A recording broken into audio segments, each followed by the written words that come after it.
Bonsoir Clarisse, bonsoir de la Clarisse, bonsoir Yann. Bonsoir à vous, bonsoir Tata Gwen, bonsoir, bonsoir Love, bonsoir, voilà. Euh, bonsoir, bonsoir à toutes, à tous, voilà. Bonsoir Gwen, voilà. Merci, bonsoir. Merci d'inviter vos connexions, vos amis, si vous pouvez. Merci. Voilà. Ah, je suis content d'être là, hein. Je suis content d'être là ce soir de... Ah oui, Yann, ça fait longtemps que tu n'étais plus là, quoi. Ouais. Voilà, bonsoir. Je suis content d'être là, je suis content d'être là. Je n'ai pas fait de périscope hier. Je voulais laisser un peu les gens digérer parce que ça coupe trop. La connexion coupe trop. Bonsoir Clarisse. Moi aussi, voilà, je suis content. Euh, ça ne coupe pas en fait, Tata Gwen. Je sais pas pourquoi tu dis que ça coupe. Je sais pas, peut-être c'est de ton côté. Ok. Voilà. Ce soir, en fait, c'est une exhortation, hein. Ça va sortir comme ça va sortir. Ça va, je vais, voilà, je sais pas. Je sens juste que c'est une exhortation. Et voilà, cet après-midi, en fait, ce sujet a commencé à monter dans mon cœur. Hier, j'avais rien, je ne pouvais rien donner parce que j'étais occupé. C'est vrai? Comment je n'arrive pas à suivre mes scopes? Oh là là. Bonsoir. Je pense. La connexion est mauvaise. Moi, c'est bien, ça se passe bien chez moi, hein. Je comprends pas. Honnêtement. Attendez, je vais voir, mais ça m'étonnerait là.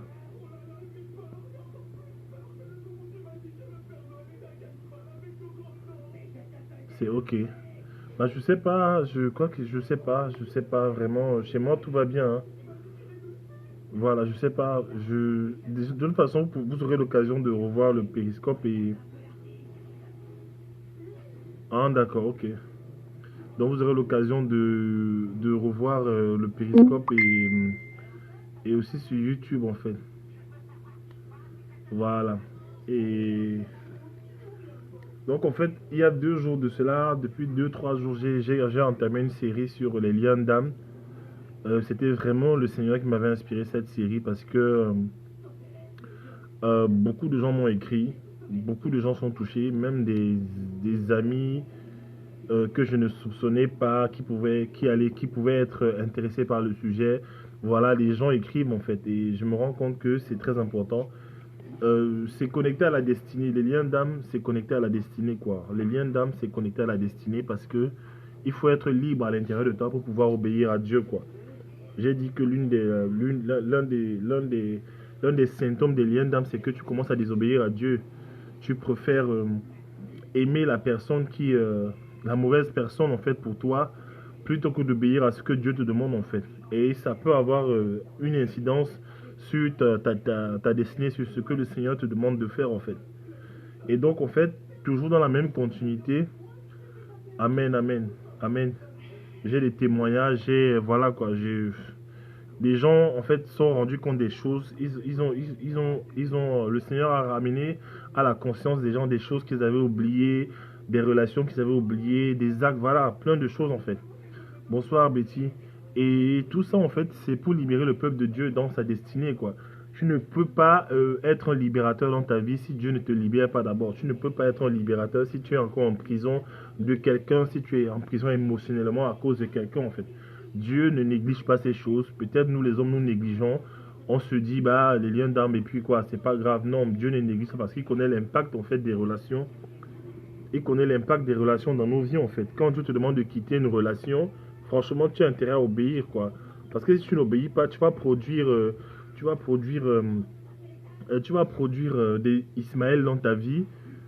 Tu vas produire des choses voilà, que Dieu ne voulait pas. Il y a des gens même qui tombent enceintes à cause des liens d'âme. Et qui donnent naissance à des enfants, on bénit Dieu pour les enfants, mais qui donnent naissance à des enfants à la mauvaise saison. Après, maintenant, le temps de construire la destinée, il faut déjà commencer à construire la destinée de l'enfant et ça perd un temps. La fille qui devait vivre, je sais pas, son âge adulte, son adolescence, son âge adulte, en fait, est obligée de commencer à travailler, commencer à... Voilà, sa destinée est carrément ralentie, en fait. Tout ça à cause des liens d'âme. Parce que quand tu aimes quelqu'un, que tu sois chrétien ou pas, rempli du Saint-Esprit ou pas, si ton cœur est attaché à la personne profondément et que vous avez par exemple eu des rapports sexuels, même le Saint-Esprit dans toute sa puissance en fait, il devra dealer avec toi d'une certaine façon en fait pour que tu lâches ces choses en fait. Et c'est douloureux. Pourquoi? Parce que même les enfants de Dieu qui sont loin, qui sont puissants, se retrouvent en train d'être fragilisés par les liens d'âme en fait. Et c'est un terrain favorable pour l'ennemi. L'ennemi, il aime ça. Quand un chrétien est retenu captif dans les liens d'âme, l'ennemi, il se réjouit, il est content en fait. Il te tient là, voilà, il te malmène en fait. Il sait que tu es écrasé quoi. Quand tu aimes quelqu'un et que la personne n'est pas bonne pour toi, tu dois quitter, ton cœur est attaché, tu veux sortir de là, tu es comme si tu étais terrassé, assiégé. L'ennemi rigole en fait. Il sait que le temps d'obéir à Dieu, il faudra d'abord que tu sors de tes liens. Et quand tu es lié, tu es à terre en fait. Quand quelqu'un est lié, il est couché. Voilà. Donc Dieu veut libérer son peuple en fait. Et donc j'ai enchaîné cette série sur les liens d'âme. Amen, amen. Et maintenant là, je vais passer aujourd'hui en fait. Comment est-ce que le Seigneur me donne des messages? C'est qu'à un moment donné, je suis là. Je commence à méditer sur un sujet comme ça qui monte dans mon esprit. Et je me rends compte que je reçois un flot de pensée en fait. Et aujourd'hui, le Seigneur me mettait juste un message simple en fait. Un message simple. Le message c'est ceci, quand ta passion rencontre ta destinée en fait. C'est ça le message d'aujourd'hui. C'est un message, une petite exhortation. Je ne sais même pas si ce périscope sera long. Bah, je ne le souhaite pas. Mais j'espère dire quand même ce que je dois dire en fait. Je vais tout simplement faire comprendre que par rapport à ta destinée, il y a un certain nombre de choses que Dieu attend de toi. Il y a un certain nombre de choses que Dieu attend de toi. Il y a un travail énorme que Dieu a prévu pour toi en fait. Déjà, la première des choses à faire, c'est de savoir quelle est ta destinée. À quoi est-ce que Dieu t'appelle en fait? Pourquoi est-ce que tu es sur la terre? C'est John Maxwell, je crois, qui disait que les 2 jours les plus importants dans la vie d'un homme, c'est le jour d'abord de sa naissance, premièrement, et deuxièmement, le jour où il découvre le pourquoi de sa naissance. Donc le premier jour le plus important dans la vie d'un homme, c'est le jour où il naît. Le deuxième jour le plus important, c'est le jour où il comprend le pourquoi est-ce qu'il est né en fait. Voilà. Donc en fait, il y a une série de choses. J'expliquais récemment qu'il y a une série de choses que Dieu a prévu de faire dans nos vies. Il y a eu une question, une crise des pleurs sur la terre. Voilà. Voilà. Ça c'est après j'arrive. Donc en fait, il y a eu un certain nombre de choses en fait.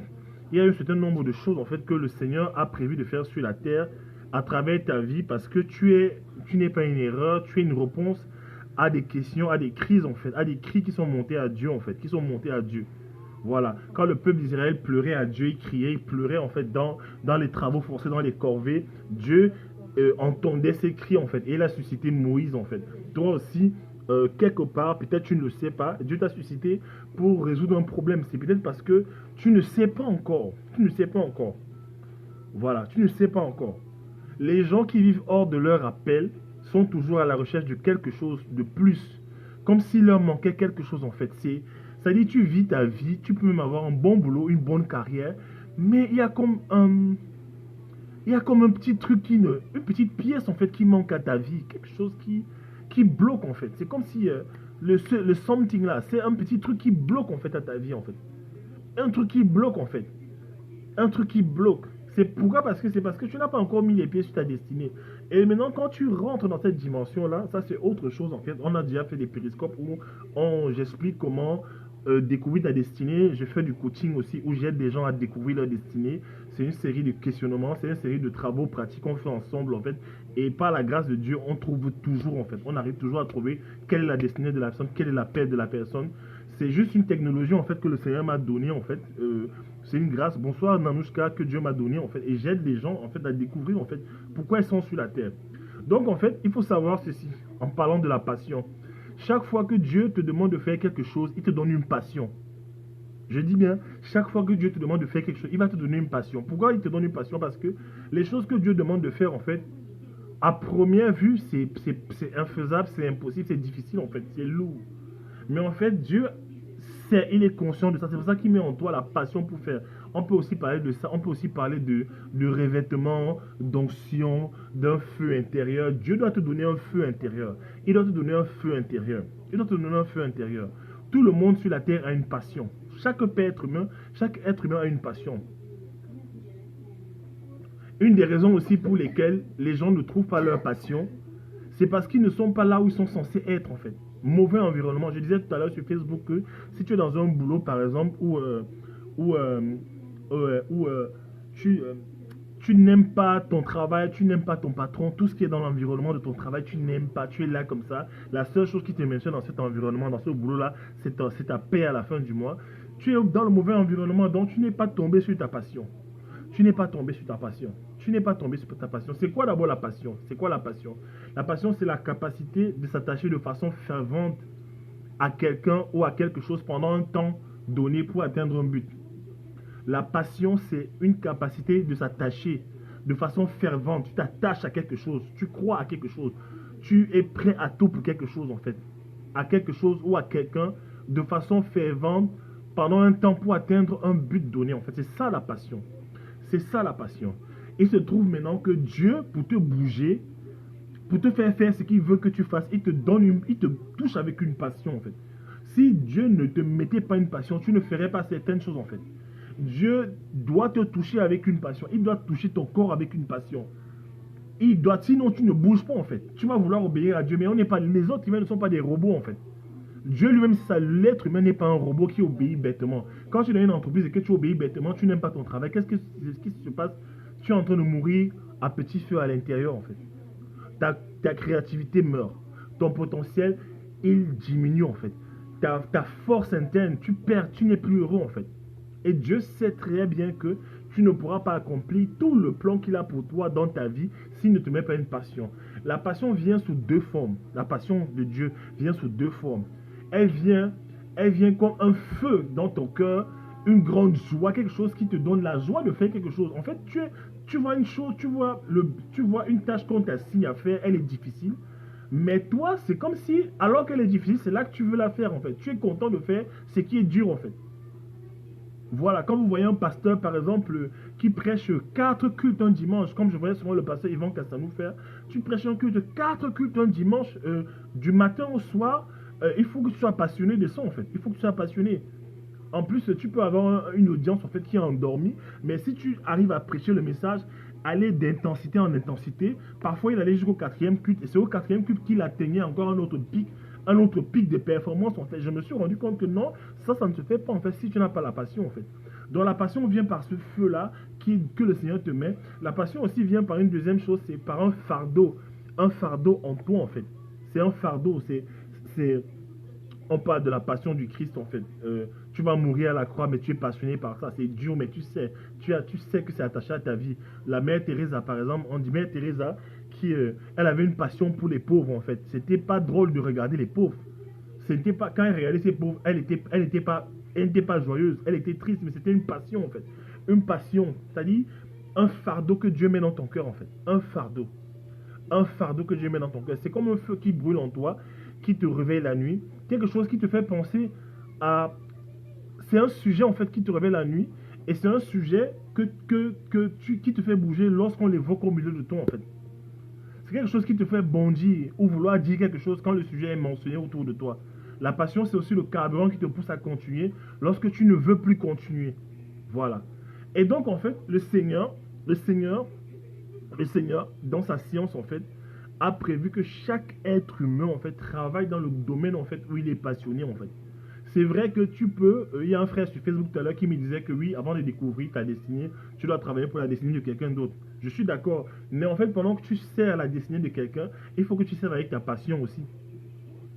Pour servir quelqu'un avec zèle, en fait, pour qu'il atteigne sa destinée à lui, il faut que ta passion soit déjà activée pour que tu le fasses avec efficacité, en fait. Parce que même dans le service, il faut une certaine passion. Voilà. Le Seigneur a besoin de ça. Donc, en fait, je disais, poursuis donc ta passion et ne poursuis pas l'argent. Je vois une femme comme, j'ai vu un blog, je sais pas, un article sur Facebook au Tyra Banks, le grand mannequin, le top modèle, elle aujourd'hui elle fait des émissions, elle fait Tyra. Elle expliquait en fait aux gens, aux jeunes que voilà, il faut poursuivre la passion en fait. Poursuivre la passion. Il faut poursuivre la passion. Il faut poursuivre ce qui te remplit d'un feu en fait. Quelque chose qui te donne de la joie, qui te donne la joie. Quelque chose, et même quand tu es obligé de trouver un travail alimentaire, parce que parfois on en est à ce stade-là, même si tu dois trouver un travail alimentaire, il faut tout faire, réunir ton énergie, tes forces en fait, pour que ce travail corresponde à une passion que tu as en fait. Une passion que tu as, quelque chose que tu aimes faire en fait. Je voyais une fois une coach sportive à la télé, quand j'étais avec ma femme, on regardait, et c'était une Française en fait. Elle était allée en reconversion en fait de professionnelle. Elle avait un boulot de cadre dans une entreprise, mais elle n'aimait pas du tout son boulot. Pendant des années, ça la tristait, ça la faisait souffrir en fait. Et, et, et qu'est-ce qui s'est passé à un moment donné? C'est quoi? C'est que elle a trouvé cette passion-là de coach sportif. Elle est passée de 3 000 euros, je crois, 3 500 euros à 1 000 euros par mois, 1 000 euros par là. Et elle expliquait en fait qu'elle est encore plus épanouie qu'avant. Je ne comprenais pas parce que je regardais, je me disais, waouh, quand même en France. Elle disait non, je préfère gagner 1000 euros et être heureuse, voilà, plutôt que de gagner beaucoup plus et être et triste en fait.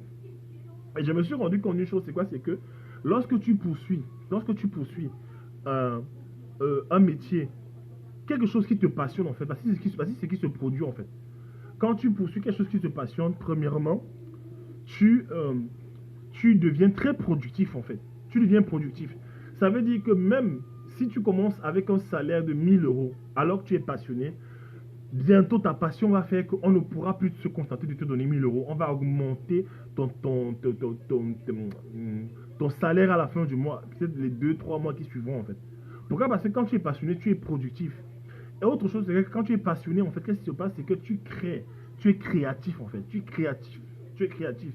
Moi, par rapport à ce que je fais, j'ai toujours envie d'écrire. En fait, j'ai des idées qui me viennent.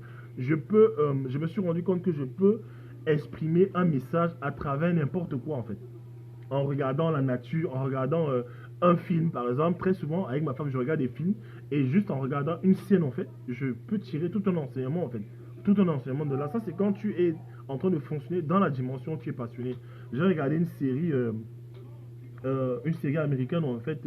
C'était de quoi? C'est le titre, c'est de Baller. Ça parle des basketteurs de la NBA et ça parle d'un jeune garçon qui était dans le ghetto, qui est devenu basketteur à la NBA. Il est devenu professionnel et du coup maintenant ses rapports ont changé avec sa famille en fait. Il y a sa sœur qui est voilà, qui commence à vouloir lui mettre la pression sur le plan financier. Et qu'est-ce qui se passe? C'est quoi? C'est que elle lui met la pression et lui il a dit à sa soeur, je préfère que tu travailles, qu'on te trouve un travail solide et que on te paye plutôt que de te laisser me mettre la pression. Elle a commencé à le manipuler en fait. Et à partir de cette série, justement, à partir de cette scène, en fait, j'ai pu dégager un enseignement et j'ai compris, en fait, que lorsque tu atteins les hauteurs dans la vie, les gens autour de toi peuvent changer. Les gens même qui t'aimaient peuvent commencer à te manipuler. Et j'ai compris ça, en fait. Donc, quand tu es dans le domaine où tu es passionné, tu crées des choses. Beaucoup de choses sortent de toi, en fait. J'ai regardé quelqu'un comme Miles Morrow, T.D. Jakes, je me suis demandé comment est-ce que ces gens faisaient 10 choses à la fois. Il est prédicateur, il est motivateur, il est écrivain, euh, il est designer, il fait les vêtements, il est aussi en cuisine. Comment ces gens, voilà, parfois ils font de la sculpture, ils font plein de choses en fait. Je me suis demandé, mais comment ces pasteurs font en fait? Comment ils trouvent le temps en fait? Non, c'est pas qu'ils ont trop le temps. Ils ont 24 heures comme tout le monde. Ils sont limités par 24 heures comme tout le monde, sachant que les riches et le pauvre, en fait, chacun sont égaux en termes d'œuvre. Dieu a donné 24 heures à chacun. Mais qu'est-ce qui fait la différence entre eux et d'autres personnes, en fait? C'est que eux, ils ont à chaque fois investi dans leur domaine de passion, en fait. Dans leur domaine de passion. Le domaine qui les passionne, en fait. Ils ont trouvé ça, en fait. Et ils ont maximisé leurs efforts, en fait. Ils sont devenus esclaves de leur passion. Esclaves à fond tous les jours à travailler dessus, tous les jours à travailler dessus. Et qu'est-ce qui se passe? C'est que quand tu deviens excellent dans ces passions, en fait, les rivières financières s'ouvrent, en fait. Prochainement, je parlerai de comment créer des rivières financières à travers tes talents. Les rivières financières s'ouvrent seules, en fait. J'insiste toujours dessus. Ça, c'est un message qui me fait à la fois peur et aussi, parfois, quand je vais le laisser, je sens que le Seigneur insiste Pourquoi? Parce que ce message, je n'entends pas trop parler, voilà, je n'entends pas trop de gens en parler autour de moi et je me dis peut-être je suis dans l'erreur. Mais je me rends compte que non, c'est pas ça en fait. Quand je regarde les anglo-saxons, eux, c'est autre chose en fait. Eux, c'est qu'est-ce que tu sais faire? C'est pas quels sont tes diplômes, c'est qu'est-ce que tu sais faire? Qu'est-ce que tu sais faire? C'est quoi ton talent? What is your gift? What is your talent? Your skill? C'est quoi tes skills? C'est quoi tes talents? Et ils ont énormément, ils ont misé dessus, misé dessus. Et c'est ça la vérité en fait. Dans Matthieu 25 Matthieu 25 au verset 14 en fait, on nous parle de l'histoire en fait d'un maître qui s'en va en voyage et qui laisse des talents à ses serviteurs. 5 au premier, 2 au deuxième, un au troisième en fait. Donc, en fait, Dieu aussi est dans l'histoire des talents, de trouver ton talent, ta passion, en fait. Dieu a commencé par là. Et je me suis rendu compte que, même dans le jardin d'Éden, Dieu avait confié le jardin à Éden. Et qu'est-ce que Adam faisait avant ça, je crois? Adam passait son temps à compter, à nommer les animaux. Il nommait les animaux, en fait. Voilà. Et à Éden, il y avait un fleuve divisé en 4 bras. Je crois qu'il y avait Pichon, Guillon, l'Euphrate et le quatrième, si je te souviens un peu, Gérard, je ne sais pas, c'est Pichon, Guillon, l'Euphrate et j'ai oublié le quatrième en fait. Donc en fait, même dans le jardin d'Éden, déjà à l'époque, Dieu avait prévu que Adam fonctionne dans 4 fleuves en fait, que 4 fleuves remplissent son jardin. Donc en fait, que plusieurs passions, plusieurs choses en fait, remplissent sa vie en fait. Dieu a prévu l'homme comme ça. Jésus-Christ disait lui-même, Jésus lui-même disait, quand il évangélisait, il disait, le zèle de la maison de mon Père me consume. Jésus lui-même, Jésus le Fils de Dieu, le suprême Jésus, disait, le zèle de la maison de mon Père me consume. Jésus lui-même, voilà. Lorsque Jésus va voir les disciples, en fait, et parmi lesquels Pierre, il demande à Pierre, laisse les filets, laisse ta pêche, en fait, venez, laissez vos filets, laissez ça, venez, je ferai de vous des pêcheurs d'âmes, en fait, des pêcheurs d'hommes, il voulait dire. Comment se fait-il que vous êtes là, vous faites votre vie, en fait, vous êtes en train de vaquer à vos occupations, un individu arrive, en fait, et du coup, qu'est-ce qui se passe? C'est que il vous dit des choses et vous abandonnez tout pour le suivre. Un inconnu comme ça arrive dans vos vies et vous le suivez. Non, vous le suivez pourquoi? Parce qu'il a allumé en vous une passion, tout simplement.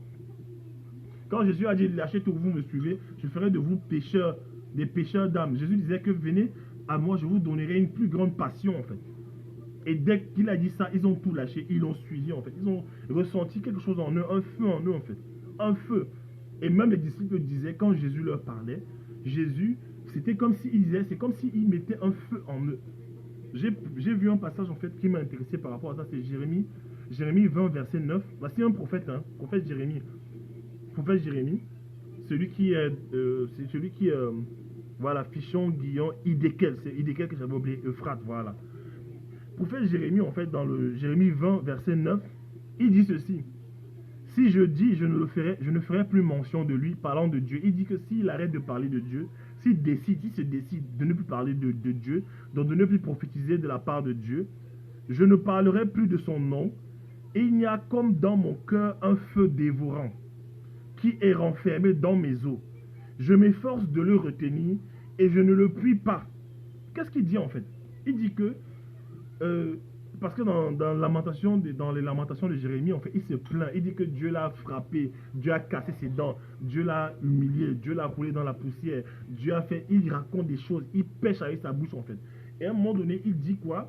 Que s'il décide lui-même, Jérémie, d'arrêter de parler de Dieu en fait, qu'il a envoyé là, lui étant prophète, s'il décide d'arrêter de parler de Dieu en fait, il ne peut pas s'empêcher de parler de Dieu. Pourquoi? Parce que Dieu a déposé dans ses os un feu qui renferme ses os, un feu qui renferme ses œufs, et un feu que lui-même ne peut retenir en fait. Tu vois? Et il ne le peut même pas. C'est-à-dire que lorsqu'il décide d'arrêter de faire ce que Dieu lui demande de faire, il ne peut pas. Pourquoi? Parce que la passion en lui est tellement allumée qu'il est obligé de faire. Moi, il m'est arrivé à des moments où j'étais dans la confusion, je me suis dit, bon, les affaires de Dieu là, franchement, c'est trop compliqué déjà, je suis un peu confus. Je veux arrêter, je me dis, bon, je n'écris plus de messages, je ne fais plus de vidéos, alors je n'écris plus de messages, voilà. Je laisse comme ça, de toute façon, tu écris, les gens te critiquent tout le temps, machin, truc. Et qu'est-ce qui se passe, c'est que le lendemain matin, quand je me lève, j'ai encore plus la passion pour écrire. Je me dis, je ne fais plus. Mais c'est comme si quelque chose en moi m'empêche de ne pas écrire, m'empêche de rester sans écrire en fait. Je suis obligé d'écrire, je suis obligé d'écrire, je suis obligé de faire des vidéos, je suis obligé en fait.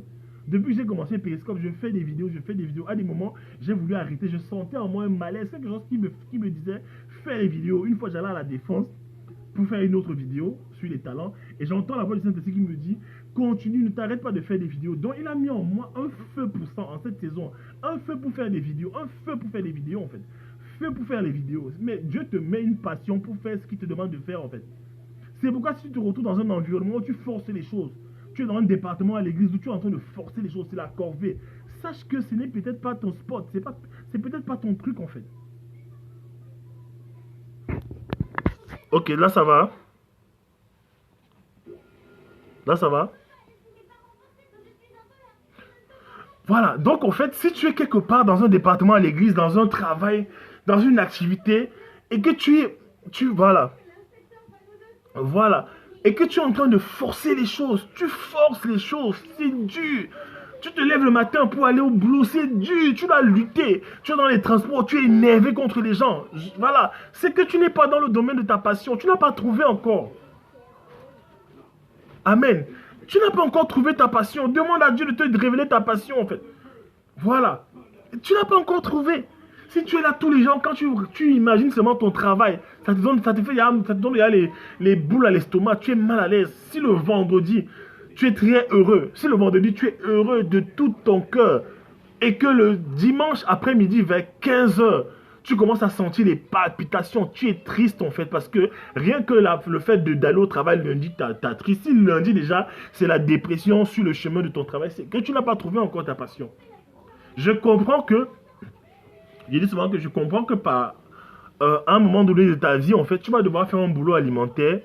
Voilà, tu vas devoir faire un boulot alimentaire pour, je sais pas, pour mettre la marmite au feu, pour nourrir ta famille, pour payer le loyer, toutes ces choses en fait. Mais il faut qu'à un moment donné, que tu dépasses ce stade en fait, progressivement, tu commences petit à petit de côté. Par exemple, si tu as un boulot alimentaire qui te conditionne en fait, ne le quitte pas parce que tu vas rentrer dans ta destinée déjà. Mais en fait, pendant que tu as ce boulot là, qu'est-ce que tu fais? À côté, tu commences à créer, tu commences à découvrir tes talents, tes dons, et tu commences à créer quelque chose à côté qui te passionne en fait. Ça peut être un travail à mi-temps, ou tu peux même avoir un travail que tu fais à mi-temps, un travail contraignant alimentaire à mi-temps, et un autre travail passionnant à mi-temps en fait. Tu peux être là, tu travailles en informatique dans une entreprise que tu n'aimes pas l'informatique, mais tu es là, bon, pour un temps, tu es là, tu fais informatique, mais de côté, tu es un décorateur, tu vas peut-être travailler à Castorama, tu fais les décorations là-bas, les plans de cuisine, les choses comme ça, en fait, voilà. Et tu agences les deux, tu grandis avec les deux, jusqu'à ce que, comme ta passion représente ta zone de la plus grande productivité, jusqu'au stade où ta passion commence à supplanter ton travail qui est le boulet, en fait, ton job en fait qui est comme un boulet. Ta passion grandit jusqu'à ce que tu puisses maintenant vivre pleinement de ceci, même si au début c'est un petit salaire en fait. Mais l'essentiel c'est quoi? C'est que tu commences à fonctionner dans un environnement où tu es passionné. Même si tu gagnes 1000 € par mois et que tu es passionné, gagne ces 1000 €. Je vais t'expliquer quelque chose avec le Seigneur. Le Seigneur, c'est c'est le Dieu des petits commencements. Quand Dieu te demande de commencer dans une passion, même si tu gagnes 700 € par mois, gère ça bien, sois passionné. À un moment donné, tu vas grandir et le 700 € ne sera plus suffisant. On va devoir t'augmenter en fait. Voilà, le just overbroke. Voilà, just overbroke. Quand tu as le job, en fait, quand tu as le job que tu n'aimes pas, tu es just overbroke. Ça dit quoi? C'est que tu es juste à la surface, en fait, d'être fauché, en fait. Dès que l'argent arrive, c'est fini. Dès que ton 1500 €, ton 2000 € arrive là, tu as payé le loyer, tu as fait les choses, en fait. Voilà. C'est-à-dire que tu es toujours aux abois. C'est-à-dire que, voilà, tu es toujours, tu n'es jamais un genre, tu ne respires pas, en fait. Tu es toujours en train d'étouffer. Voilà. C'est toujours just. Voilà. Ne méprise pas les faibles commencements. Même si tu as un travail aujourd'hui de 700 € que Dieu te donne, si tu es passionné dans ça, ta passion va créer en toi va déclencher en toi la créativité. Et de la créativité, tu vas commencer à développer plusieurs autres rivières en fait. Plusieurs autres rivières en fait, à travers un talent. Déjà, il faut savoir qu'un talent que tu développes, ça fait de toi quelqu'un qui devient un expert quand tu le maîtrises bien, quand tu développes bien le talent. Après d'avoir été expert, maintenant tu commences à former les gens autour de toi. Tu formes en fait les gens autour de toi. Je prends un exemple, un photographe. C'est ce que je suis en train de mettre sur place. J'ai commencé déjà. Un photographe, il fait des photos. Je prends un photographe, il fait les photos de mariage, des photos d'entreprise, des photos de publicité, il fait ça. Maintenant, après avoir maîtrisé les photos de publicité, il y a des gens qui vont l'approcher, des jeunes, des protégés, des gens qui vont être ses protégés. Donc il devient un mentor. Quand tu deviens bon dans un domaine, tu deviens un mentor automatiquement. Pourquoi? Parce que les gens vont venir chercher la connaissance chez toi. Maintenant, cette connaissance que tu as maîtrisée, qu'est-ce que tu fais? Tu ne portes plus la casquette de celui qui fait les photos pendant les soirées, les événements. Tu portes la casquette de formateur. Tu commences maintenant à former. Et même si on te paye 10 € dessus, en 1 heure, pour former les gens, c'est déjà une rivière que tu as ouverte. Je suis déjà en train de vous parler des rivières financières, en fait. J'ai basculé dans les rivières financières.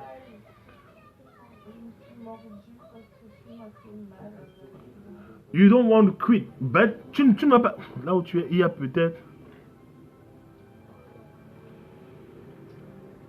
Oui, là, je ne refuse pas. C'est pour ça que je dis que ton job que tu n'aimes pas, ça ne doit pas être un job de toute ta vie, en fait.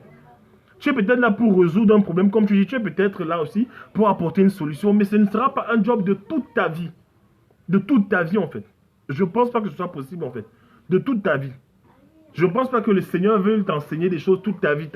Je ne pense pas que le Seigneur veut te laisser dans un job. C'est un passage, en fait. C'est un passage. On est tous passés par ces choses, en fait, qu'on n'aimait pas. C'est un passage, en fait, où tu apprends des choses. Mais c'est pour aller former ce que tu es, en fait. Et déjà, autre chose, il faut savoir que l'ennemi, j'ai vu ça, l'ennemi est capable de te donner des gros salaires, doubler ton salaire lorsque tu vas rentrer dans la destinée que Dieu a pour toi. Le jour où tu vas te lever, tu vas dire, bon, maintenant, je gagne peu pour servir Dieu parce que je commence petit et Dieu va m'augmenter. L'ennemi va créer des offres d'emploi pour qu'on te sollicite et qu'on te donne des gros salaires. Donc, il y a des gens maintenant qui sont bloqués dans les gros salaires, mais ils sont éloignés de leur but. Quel avantage? Quel avantage, en fait? Je ne comprends pas. Quel avantage y a-t-il? Quel avantage tires-tu, en fait, d'un gros salaire? C'est ça. Tu gagnes 7 000 € par mois. Imagine, tu gagnes 7 000 € par mois dans une grosse entreprise, une multinationale. Tu es bien là-bas, mais en fait, au fond de toi, tu n'es pas en train d'accomplir ta destinée. C'est quel avantage, en fait? C'est quel avantage? Parce qu'avec 7 000 €, je connais des gens qui ont de gros salaires, mais ils ne sont pas heureux. Des gens, quand ils doivent aller faire des rapports en entreprise, ils ont peur. J'en connais, je vous assure. Ils roulent en Mercedes, ils roulent en grosse voiture, mais ils te disent que je ne suis pas heureux. Je ne suis pas heureux.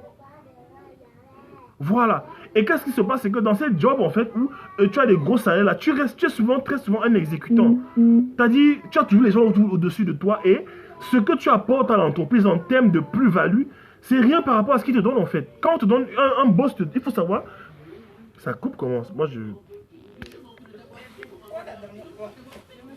Un instant, pardon. Il faut savoir que un boss qui te donne 7 000 €, ça va?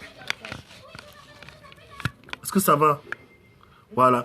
Il faut savoir qu'un boss qui te donne 7 000 € par mois, mon gars, un boss qui te donne 7 000 €, voilà, un boss qui te donne 7 000 € par mois, je prends cet exemple-là, ben, tu lui fais gagner plus que ça, en fait. C'est rien par rapport à ce qu'il te donne, en fait. Mais il faut te questionner. Est-ce qu'en gagnant 7 000 € par mois, tu es en train d'accomplir ta destinée? Est-ce que tu es heureux? Est-ce que tu es heureuse, en fait? Il y a des gens, moi j'ai vu ça très souvent, pour maintenir... Voilà. J'ai vu des gens comme ça, pour maintenir un certain statut dans la société, un certain standing, pour qu'on dise qu'ils sont bien. Ils sont dans des boulots, en fait, où ils sont malheureux, en fait. Mais ils ne peuvent pas te dire ça, en fait. Comment reconnaître ces gens-là? C'est que ces gens, quand tu les rencontres, ils sont tout le temps en train de parler de leur boulot.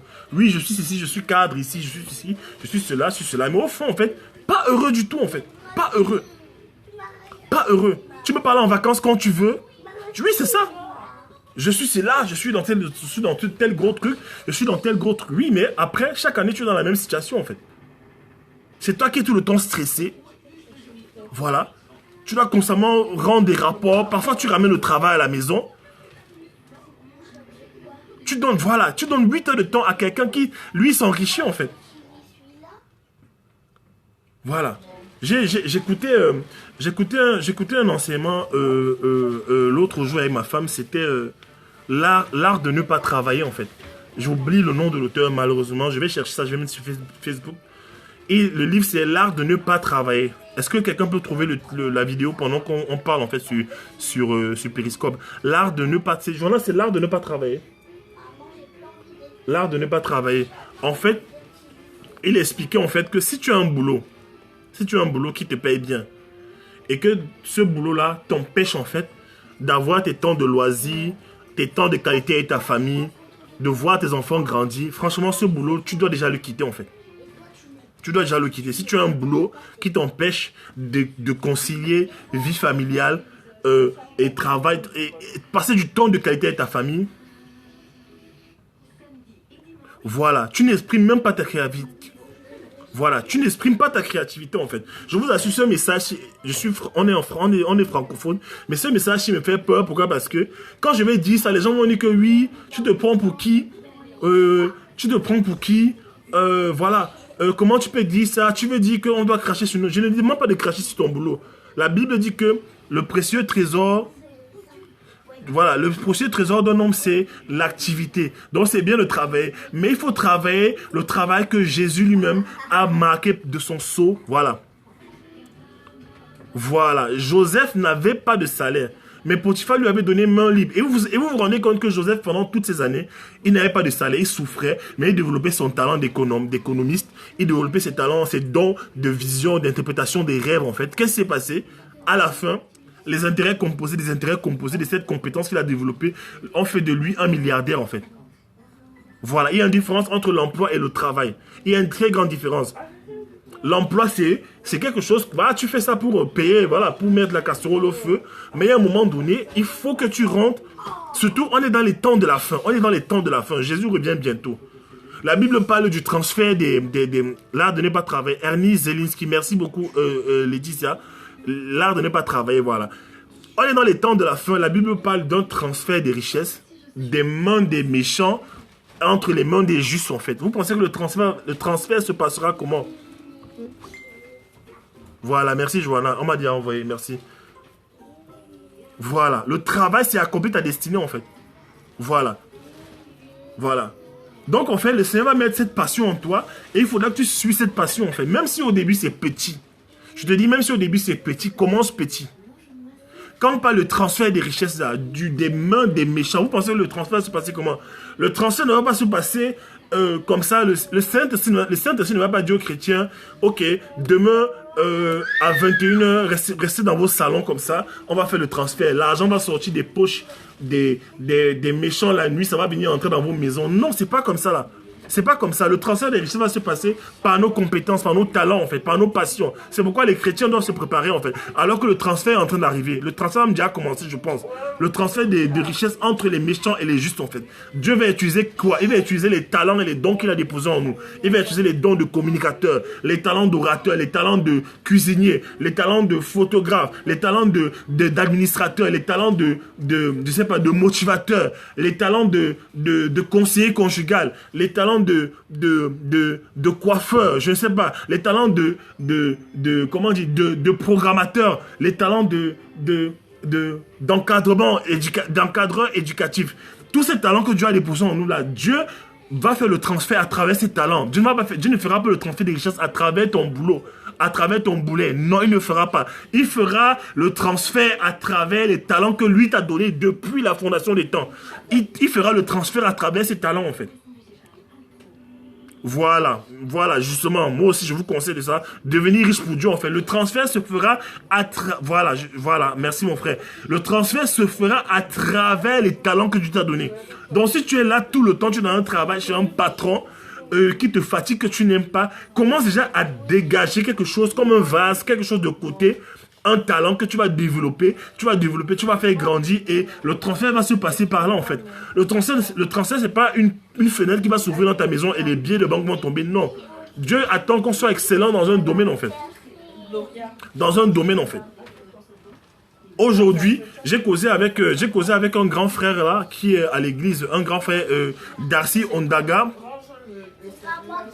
Voilà, Darcy Ondaga, c'est un motivateur aux États-Unis. C'est un Français d'origine, il est aux États-Unis. Il s'occupe de tout ce qui est Voilà, il s'occupe de tout ce qui est multimédia à l'église de World Changer de Creflo aux États-Unis. Il m'expliquait hier, il m'a appelé hier, il m'expliquait en fait que le transfert en fait va se passer par les sagesses que Dieu a déposées en nous, par ses talents, ses compétences en fait. Et comment Dieu va faire ça? Il y a des problèmes dans la société. Il y a des problèmes dans la société actuellement. Il y a les problèmes de divorce, il y a les problèmes de mariage, des couples qui se brisent, il y a les problèmes de promiscuité sexuelle, il y a les problèmes de l'ignorance de la destinée, il y a les problèmes de drogue, de délinquance juvénile, il y a les problèmes de pauvreté, il y a les problèmes de quoi? D'ignorance, tout ça. Et qu'est-ce que Dieu va faire? Dieu a donné la sagesse à son église en fait. Voilà, c'est comme je sais pas dire. Dieu a donné la sagesse à son église.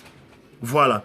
Il m'a appelé, vraiment, il m'a appelé. Ça, c'est une grâce de Dieu. Et il a promis de m'aider, en fait. Il a vraiment mis un truc. Et je vous conseille de le suivre aussi. Il est aussi dans la dimension de Eliane Gami. C'est vraiment un coach, un motivateur. Il m'a appelé hier.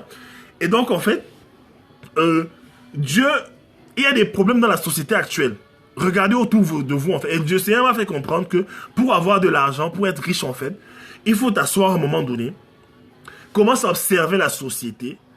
Fais un inventaire des problèmes qu'il y a dans la société et avec la sagesse de Dieu, commence à apporter des solutions à la société. Je prends un exemple simple. Ça, c'est pour encourager. Et c'est le Seigneur qui me dit de dire ça à quelqu'un. Il faut régler les problèmes. Comment tu vas régler les problèmes? Est-ce que tu vas te placer en route là pour régler les problèmes? Voilà. Donc, comment régler les problèmes? Il y a plusieurs façons de régler les problèmes de la société. Tu écris un livre. Tu écris les e-books.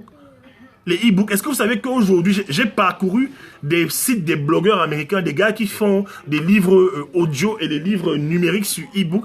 Les gars expliquent qu'aujourd'hui, tu n'as plus besoin d'écrire un livre de 100 pages. Tu écris un livre de 30 pages avec des problématiques, des solutions à des problématiques précises. Les gens te ramassent tous tes livres, en fait, sur Amazon, en fait. Ça, c'est un secret que je vous donne, en fait. J'ai passé mes nuits à étudier ça, en fait. Des nuits entières à savoir comment faire des revenus passifs, comment donner ces solutions que Dieu t'a données dans la prière, dans les révélations, comment donner ça au monde. Pourquoi? Parce que il faut donner au monde, en fait. Les nations viendront emprunter chez toi, en fait, de la sagesse de Dieu. C'est ce que s'est passé avec Joseph. Joseph avait la sagesse pour résoudre le problème de la crise, de la famine dans tout le monde entier. Les nations de la terre sont venues, elles ont accouru en Égypte, en fait, et ils ont acheté le maïs, le blé que Joseph avait emmagasiné avec sa sagesse divine, en fait. Donc, en fait, aujourd'hui, tu as un message en particulier que Dieu t'a donné. Ça peut être un message sur la prière.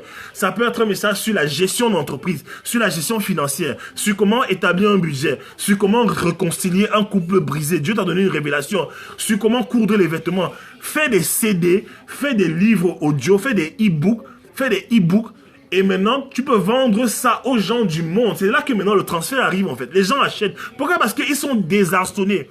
Ils ne savent pas comment régler les problèmes de drogue, de sexe. Ils ne savent pas, en fait, de maladie, ils ne savent pas. Voilà, c'est ça que le Seigneur veut, en fait. C'est ça que le Seigneur veut faire. Donc, arrête de prier tout le temps, Seigneur, je veux l'argent. Dis, Seigneur, montre-moi les problèmes qui minent ma société actuellement et je vais les résoudre avec la sagesse que tu m'as donnée. Et quand tu fais ça, les gens achètent, en fait. Les gens achètent. Voilà. Aujourd'hui, le taux de divorce en France est de 54%, je crois, si je ne me trompe pas. J'ai vu les derniers chiffres. Les derniers chiffres étaient 54%. Il faut donc que les gens se lèvent pour commencer à parler du mariage. Mais je vois des gens, les mariages, mais les gens divorcent aujourd'hui pour des raisons, parce qu'ils ne connaissent pas quels sont les principes pour qu'un mariage soit solide. Mais Dieu m'a enseigné ces principes. Dieu vous a enseigné les principes, voilà. Les gens ne savent même pas. C'est une question qui est très posée aussi. Comment rencontrer son conjoint? Tu sors de l'ombre. Quand tu as une solution pour un problème, tu sors de l'ombre. Voilà. Aujourd'hui, hier, depuis 2 jours, j'ai travaillé, j'ai écrit, j'ai fait des vidéos sur les liens d'âme. Je n'arrête pas de recevoir des messages. Je n'arrête pas. Même mes amis qui ne sont pas chrétiens, je n'arrête pas de recevoir des messages. Parce que c'est une solution en fait pour les gens. Est-ce que les Français n'ont pas les liens d'âme? Est-ce que les chrétiens n'ont pas les liens d'âme? Est-ce que les Asiatiques n'ont pas les liens d'âme? Est-ce que les Portoricains n'ont pas les liens d'âme? Est-ce que les Saoudiens n'ont pas les liens d'âme? Tout le monde entier est empêtré dans les liens d'âme. Et Dieu nous a donné la solution. Donc tu peux expliquer ça à quelqu'un dans un livre en fait. Et il achète ton livre en fait. Tout le monde a les problèmes des liens d'âme. Moi-même, je vous parle, j'ai souffert des liens d'âme, voilà. Même des hommes de Dieu ont les problèmes des liens d'âme, voilà. Mais toi, maintenant, tu as reçu la solution par rapport à ça. Hein? Le motivateur américain, là, Darcy Ondaga, il me disait hier que le problème, par exemple, le problème du mariage. Les Indiens veulent être heureux dans leur mariage. Les Pakistanais veulent être heureux. Les Américains veulent être heureux. Les Français veulent être heureux dans leur mariage. Tout le monde veut être heureux dans son mariage. Qui veut avoir un mariage bro? Qui veut avoir un mariage cassé? Mais si toi, tu as la solution, qu'est-ce que tu fais? Commence à écrire dessus. Je t'encourage, je te dis, je te bénis avec ça, cette parole, cette révélation, je te bénis. Et commence à écrire dessus. Est-ce que je te demande de faire un livre de 200 pages qui est très long? Non. Fais un livre même de 40 pages. Tu fais un e-book, tu commences à écrire. Solution pour un mariage réussi. Et solution, par exemple, pour guérir des blessures émotionnelles. Si tu étais, par exemple, blessé émotionnellement et que Dieu t'a guéri, tu connais les étapes, fais un livre, en fait. Tu bénis l'église avec, mais tu vends ça au monde, en fait. Tu vends ça aux nations. C'est comme ça que la nation vient emprunter. Voilà, c'est ça, en fait. C'est ça que je veux vous dire, mes frères. C'est ça que je veux vous dire, mes frères. Je vous en supplie. Et là, il s'agit, et ça, c'est les problèmes de la société. Tu les résous d'abord à travers la passion que Dieu met en toi. La nuit, tu te lèves la nuit, tu commences à méditer sur les problèmes, par exemple, je sais pas, je sais pas quel problème mine la société aujourd'hui. C'est quel problème, en fait? Je sais pas. On peut imaginer quel problème, quelle est la problématique aujourd'hui.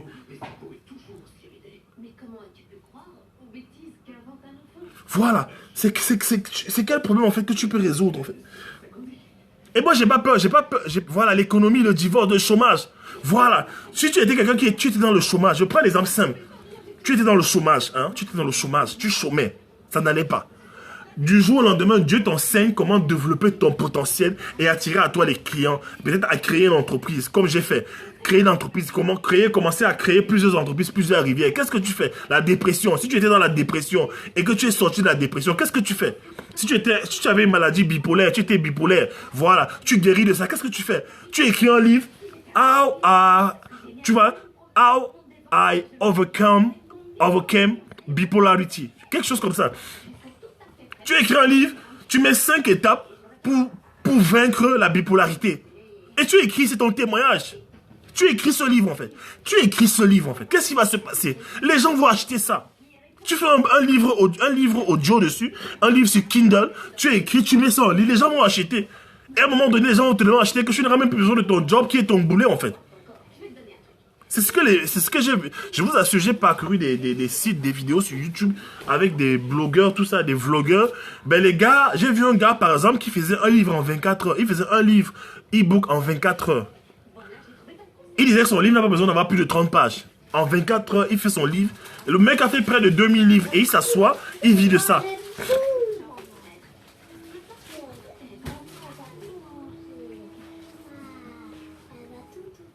Voilà, toutes les douleurs par lesquelles tu es passé, les souffrances par lesquelles tu es passé, il y a des gens qui vont souffrir de ces problèmes et ils viendront vers toi. Est-ce que tout le temps, tu vas passer le temps à donner les solutions comme ça gratuitement? Non, non. Parce qu'il faut que toi aussi, ta famille, toi aussi, vous viviez en fait. Il faut que ta famille et toi, vous viviez. Je sais que dans la francophonie, quand tu vas vouloir faire un CD sur comment Dieu t'a délivré de telle situation, les gens vont te demander, oui, pourquoi tu fais payer ça? Pourquoi tu fais payer ça? Mais il faut que tu vives aussi à la fin du mois.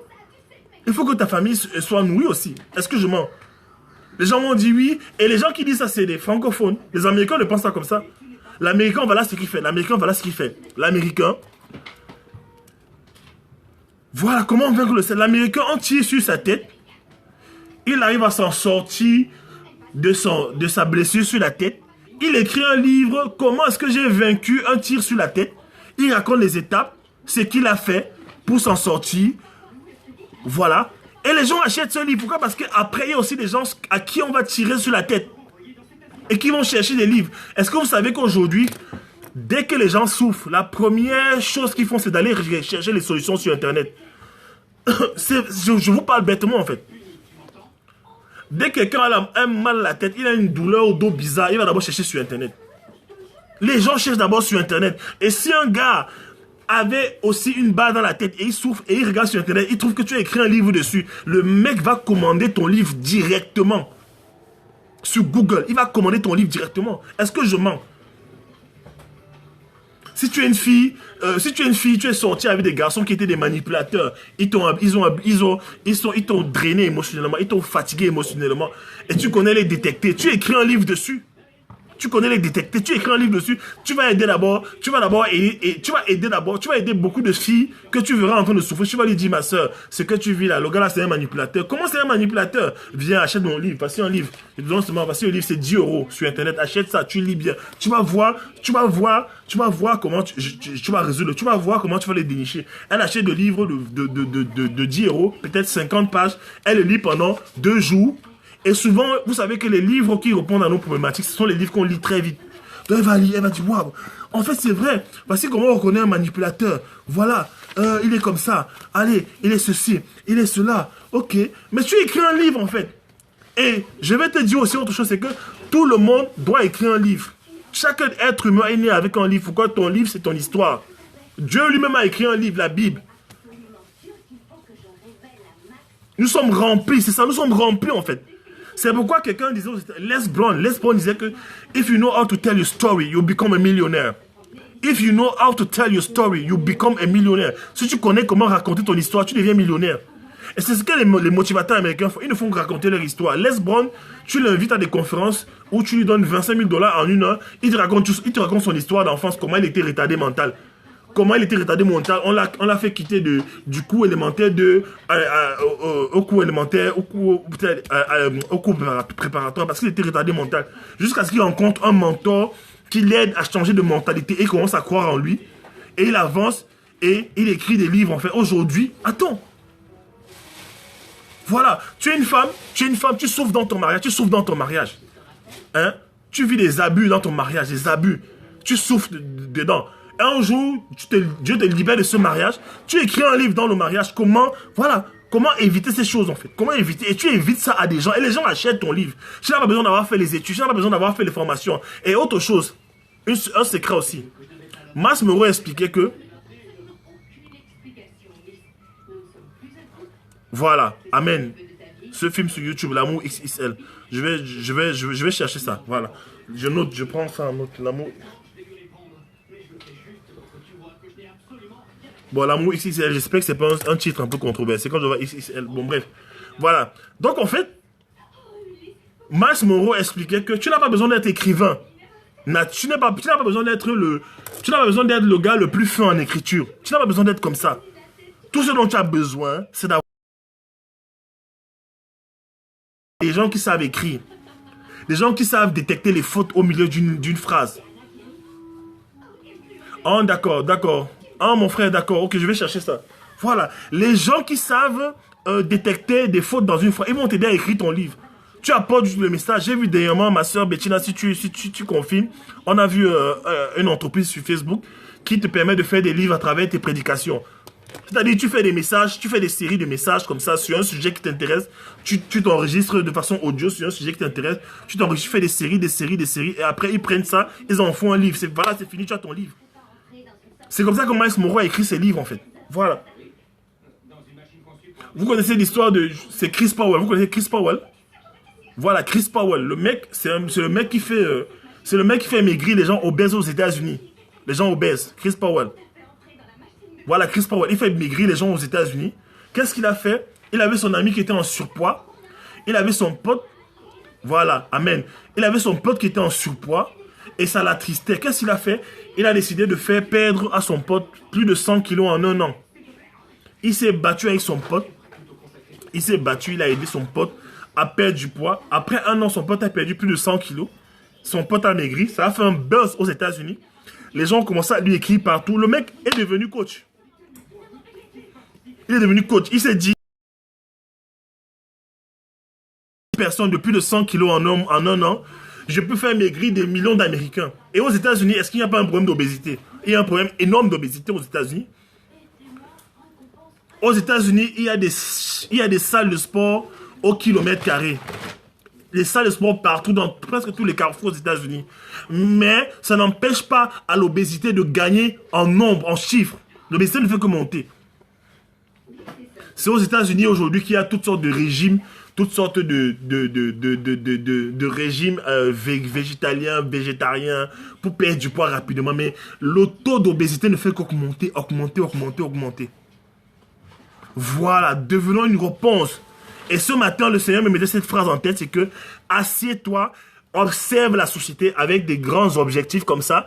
Regarde le problème qui revient et tu apportes une solution. Moi, je me suis rendu compte d'une chose, c'est quoi? C'est que les gens qui m'approchent tout le temps me posent toujours les mêmes questions. Et j'ai fini par comprendre que c'est ça le problème qui mine en fait en général. Qu'ils soient chrétiens ou païens, les gens veulent toujours savoir certaines choses en fait. Et tu apportes cette solution à ces gens, tout simplement. Et la plus grande solution que tu puisses apporter aux gens, c'est les choses que tu as vécues. Voilà. Et tout commence par une passion, comme je disais, la passion, la passion. La passion. Qu'est-ce qui te fait rire? Qu'est-ce qui te fait pleurer? Si l'argent n'était pas un problème pour toi dans la vie, qu'est-ce que tu ferais? Voilà. Sors de ta dimension peut-être égoïste où tu ne penses qu'à toi. Commence à penser en termes solution. Commence à être orienté solution plutôt qu'orienté problème en fait. Commence à penser à toi en termes de solution. Il y a des femmes qui ont dédié leur vie seulement à la prière. Stormy Omassian. Elle a écrit des livres, au moins 10 livres sur la prière. La prière la puissance du mari qui prie, la puissance de la femme qui prie, la puissance du couple qui prie, la puissance des enfants qui prient. Elle ne fait que ça. Pourquoi? Parce que le monde entier a un besoin crucial de prière. Elle a été dans le domaine écrit. Et quand elle fait les livres sur la prière, tout le monde achète. Quand c'est chaud dans ton couple, dans ton mariage, tu es obligé d'acheter son livre. Oui, j'ai son livre. Quand c'est chaud dans ton mariage, tu ne comprends pas ta femme, tu es obligé d'acheter son livre. Quand c'est chaud dans ton mariage, tu ne comprends pas ton mari, tu es obligé d'acheter le livre de Stormy Omassian. Elle a vendu son livre à des millions d'exemplaires dans le monde entier. C'est ça. C'est ça en fait. Qu'est-ce que Dieu a déposé en toi? Quelle est cette solution-là que tu connais?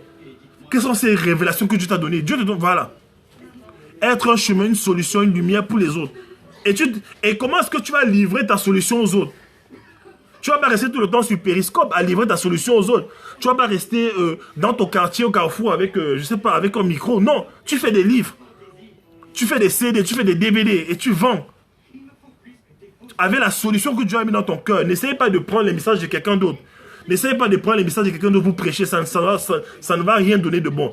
Prends le message de ta vie. C'est pourquoi il ne faut pas avoir peur de la concurrence. Dieu peut t'aider, Dieu peut t'amener à parler du mariage.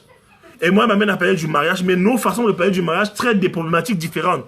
Parce que dans le mariage, il y a plusieurs causes de conflit en fait. J'ai pas peur de quelqu'un, j'ai pas peur de dire à quelqu'un fais des CD sur le mariage alors que moi j'en ferai en fait. Ou des livres sur le mariage alors que j'en ferai. Je sais que le Saint-Esprit va nous diriger autrement parce qu'on a les onction différentes. J'ai pas peur en fait. Il y a de la place pour tout le monde. Le costume que Dieu a taillé sur mesure pour ma destinée, c'est pas le même qu'il t'a donné en fait. On transmet ce qu'on est, voilà. Voilà. Donc n'aie pas peur. Quelle est cette chose que tu as souffert, dont tu as triomphé et que tu peux enseigner? Si aujourd'hui on devait te mettre dans une salle, on te donne l'argent, on te dit enseigne quelque chose à ta génération. Si tu avais toute ta génération dans une salle, on te dit libère un message, qu'est-ce que tu enseignerais? Donc c'est ça mon message de ce soir, c'est tout ce que j'avais à dire pour ce soir. Et donc, en fait, commence à travailler sur ta destinée. Quelle est ta destinée? Quel est ton appel? Quelle est ta passion? Si tu ne sais pas comment découvrir ta destinée, sois courageux. Voilà, sois courageux. Deviens ton propre boss. Sois courageux. Écris-moi sur William Jamin Coaching. On fait une séance de coaching. En fait, je t'aide à trouver. Parce que moi aussi, c'est ma passion. Trouver le talent des autres, pour le potentiel et la destinée des autres. Moi, c'est une passion que Dieu m'a donnée. Je le fais. J'aide beaucoup les gens avec. J'aide les gens avec. Franchement... Voilà, tu prends une séance de coaching, on s'assoit ensemble, on réfléchit dessus. Franchement, je préfère que tu te donnes à fond, tu travailles pendant une certaine période, en fait, pour découvrir ton appel, ton potentiel, tes talents, tout ça, pour pouvoir avancer efficacement, que de tourner en rond dans un job qui te fatigue, en fait. Voilà. Travaille déjà à savoir quelle est ta passion. Il y a des techniques pour savoir quelles sont tes passions, il y a des techniques. J'ai fait des PDF dessus. Voilà, j'ai fait des PDF, j'ai fait un enseignement audio.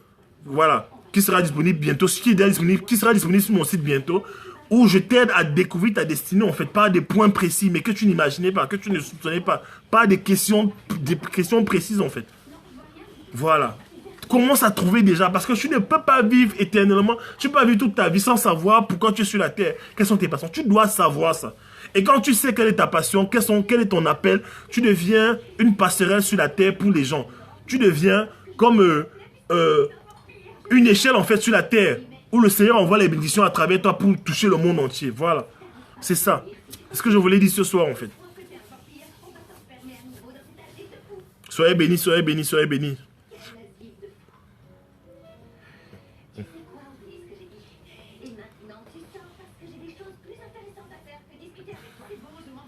Prochainement, je vais faire un périscope sur... je vais faire un talent sortir plusieurs rivières. Parce qu'un seul talent peut te donner 4 rivières. Un seul talent. Un seul talent peut te donner 4 rivières et plus. Voilà. 2 talents peuvent te donner 8 rivières. Avec le talent de photographe, tu peux devenir formateur en photo. Tu peux devenir photographe d'événements, de soirées, je sais pas, de publicité.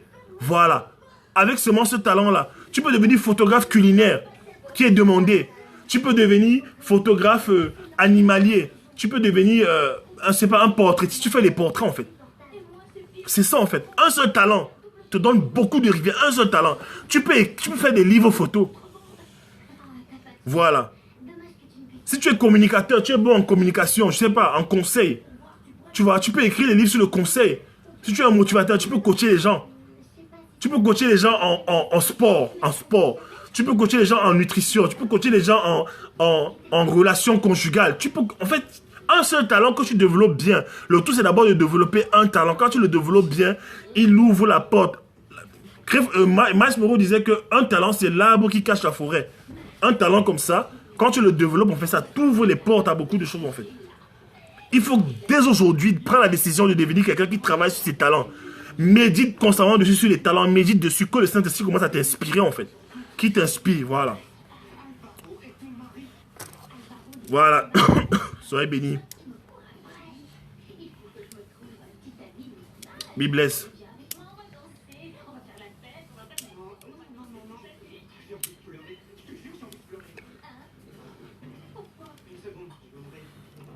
Amen.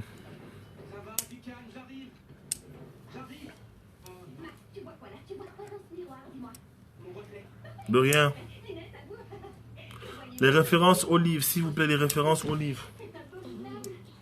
L'amour XXL. Et il y a le livre... Ok, merci beaucoup. Sur mon mur.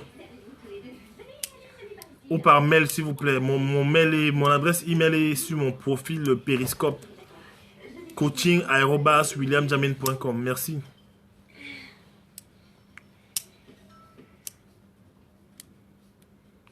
Amen, mon frère Gérard. Amen.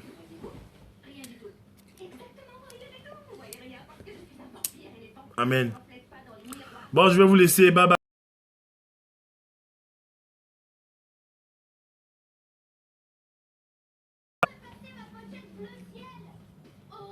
Qu'est-ce qu'elle peut être pénible, celle-là, je la supporte plus. C'est trop le stress ici. Écoute, Daisy,